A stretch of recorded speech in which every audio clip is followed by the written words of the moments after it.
சந்தியா இங்கே பாரு, நான் சிக்கன் பிச்சு போட்டு உனக்கு தோசை பண்ணிட்டு வந்திருக்கேன். ஒன் சைடு மட்டும் தான் அது வேக வச்சிருக்கேன். சாப்பிட்டு பாரு எப்படி இருக்குன்னு.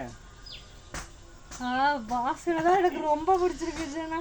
நீங்கள் சிக்கன் குழம்பு இருக்கு, அதையும் வந்து என்ன பண்ணிக்கலாம் ஊற்றிக்கலாம். அப்படியே சிக்கனோட எடுத்து சிக்கன் குழம்பு வச்சு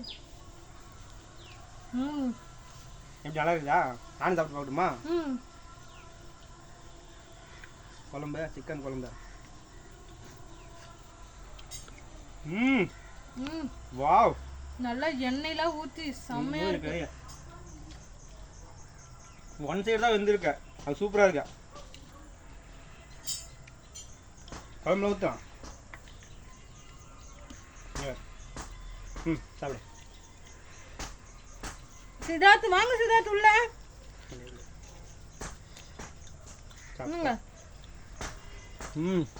சித்தார்த்து வந்தான் பாருங்களேன் சாப்பிட்டுக்கா. டேஸ்ட் இழுக்குது. அங்க அசோக் மாமாவும் பார்த்துட்டே இருக்கிறாங்க. நீங்க எல்லாத்தையும் காலி பண்ணிடாதீங்க, எனக்கு கொஞ்சம் கொடுங்கங்கிறாங்க. ஒரே தோசை சுட்டோம், ஒரு பக்கம் மட்டும் வேக வச்சிருக்கோம், சிக்கன்லாம் பிச்சு போட்டிருக்கோம். ஆனால் செம்ம டேஸ்ட்டாக இருக்கு.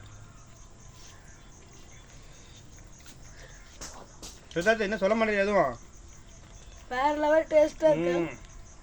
நல்லா அடி போட்டுட்டு இருக்காங்க, திங்கிறது யார் ஃபர்ஸ்ட் காலி பண்றதுன்னு. Bye friends. Bye friends.